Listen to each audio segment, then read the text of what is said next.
Hallo zusammen, in diesem Video möchte ich euch ganz gerne einmal einen Überblick verschaffen über die Verbindungselemente, die eingesetzt werden in der Maschinentechnik, gerade wenn es um elastische Einflüsse geht. Das Ziel ist es hier immer, Stöße abzubauen, eine stoßdämpfende Funktion zu erzielen oder die Eigenfrequenz im Betrieb einer Maschine zu reduzieren.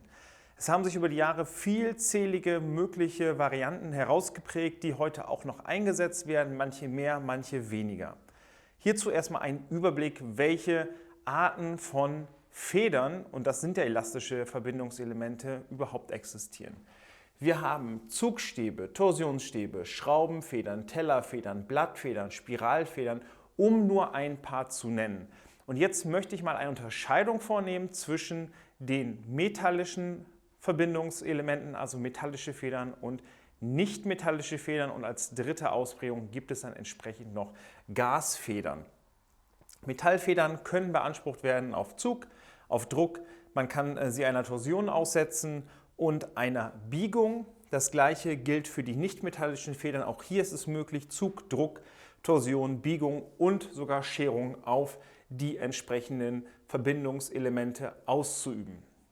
So, aber auf Anfang, welche Form können wir jetzt hier unterscheiden? Wir haben hier einmal dargestellt den Zugstab. Der Zugstab erlaubt es uns als gerade Variante einer Feder Zugkräfte und Druckkräfte auszuüben bzw. zu übertragen. Der Torsionsstab sieht vom Design her fast genauso aus wie der Torsionsstab, hat aber eine andere Eigenschaft, und zwar, dass man hier mit Torsionen übertragen kann. Dann haben wir noch Biegeeinflüsse. Biegeeinflüsse kann man, wenn es sich um eine gerade Konstruktion handelt, mit Blattfedern generieren. Diese Blattfedern wurden früher in Zügen eingesetzt, an den Waggons. Heute eher weniger geläufig, aber sie werden noch eingesetzt. Und dann haben wir noch den Biegestab. Der Biegestab wird beansprucht, und zwar horizontal. Hier hatten wir eine vertikale Beanspruchung von oben und von unten. Und hier erfolgt die vom Bezugsblickfeld her vertikal, das heißt, eine Durchbiegung des Stabes ist so möglich.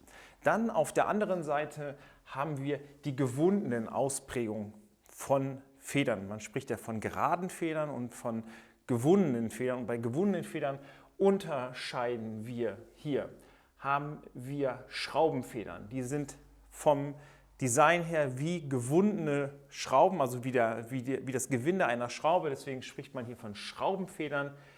Hier haben wir eine Druckfeder. Diese Druckfeder ist konisch designt. Das heißt, wenn ich hier von oben eine Druckkraft ausübe, dann fällt die Feder an der Stelle zusammen. Demgegenüber steht dann entsprechend die Zugfeder. Die kann ich auf Zug beanspruchen. Was passiert hier? In allen drei Fällen tritt eine Torsion auf. Dann haben wir hier die Flachspiralfeder. Das ist jetzt von oben drauf geschaut, und zwar kann ich diese hier beanspruchen und dabei entsteht dann eine entsprechende Biegung. Und dann haben wir noch als zusätzliche Ausprägung, da wechsle ich mal eben die Seite, und zwar hier gegeben, hier habe ich auch zwei Kräfte anliegen, und dabei handelt es sich entsprechend um eine Schenkelfeder. Diese wird dann entsprechend auch auf Biegung beansprucht. Dann kommen wir zu der anderen Variante. Hier haben wir ja Stäbe gehabt, und in dem Fall sind es dann auch gewundene Stäbe. Und jetzt kommen wir auf der anderen Seite zu einer anderen Ausprägung. Entweder es ist eine Platte, ein Ring oder eine Scheibe. Vom Design her sehen die wie folgt aus. Hier, vielleicht ein bisschen ungünstig dargestellt, habe ich Biegebeanspruchung an den Elementen. Und zwar, wenn ich Kräfte ausübe, das hier sind entsprechend Ringe. Diese Ringe sind hier nochmal dargestellt von innen hohl und können dann aufeinander gelegt werden, und dann kann ich Beanspruchung ausüben. Bei den Tellerfedern ist es ähnlich, die sind vom Design her wie ein Teller. Und die Anordnung dieser Tellerfedern oder der Ringfedern kann entweder gleichsinnig erfolgen, das heißt wie Teller, die gestapelt sind, oder bei den Ringen. Und bei der anderen Variante, wenn ich sie wechselsinnig zusammenbaue, dann habe ich immer, wie gesagt, einen Teller, dann einen umgedrehten Teller darauf und so weiter und so fort, je nachdem, wie weit ich das dann aufbauen möchte. Das sind jetzt alles metallische Federn, die wir uns hier angeschaut haben. Auf der anderen Seite haben wir dann aber auch nicht-metallische Federn. Diese nutzen häufig ein Gummi als Ausgangswerkstoff. Hier mal drei Ausprägungen. Also wir haben einmal hier die Platte, Und zwar in der Mitte befindet sich eine Art Gummi. Und dieses Gummi erlaubt es uns, einmal Druckkräfte auszuüben. Dann haben wir einmal die Möglichkeit, hier auch Schubkräfte auszuüben, hier dargestellt. Und ich habe die Möglichkeit, hier Torsion auszuüben. Das heißt, wenn ich jetzt ein Bauteil mit einem anderen Bauteil verbinde, dann habe ich die Möglichkeit, einmal so Bewegung auszugleichen, aber auch so. Und ich habe die Möglichkeit, auch Torsion zu übertragen.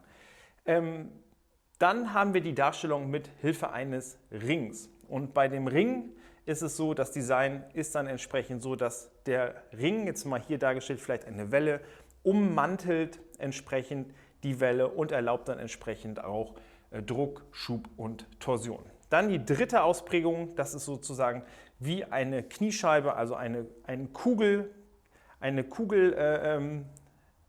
also eine Kugelplatte, oder wie würde man sagen, ein Kugelverbindungselement, entsprechend hier auch dargestellt. Hier haben wir eine Kugel dargestellt, in der Mitte verläuft auch wieder entsprechend eine Welle und hier ist es auch möglich, entsprechend vom Design her Druck auszuüben, ich kann Schub ausüben und entsprechend dann auch eine Torsion.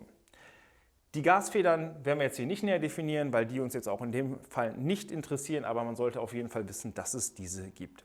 So viel an dieser Stelle, kurz und knapp ein kleiner Überblick zu den elastischen Verbindungselementen. Hier sollte man sich auf jeden Fall merken, dass diese sehr häufig eingesetzt werden, diese metallischen Federn, und in der anderen Variante gewunden dann entsprechend die Schraubenfedern und die entsprechenden Designs von diesen. So viel kurz und knapp zu dem Thema und wir sehen uns im nächsten Video wieder. Macht's gut!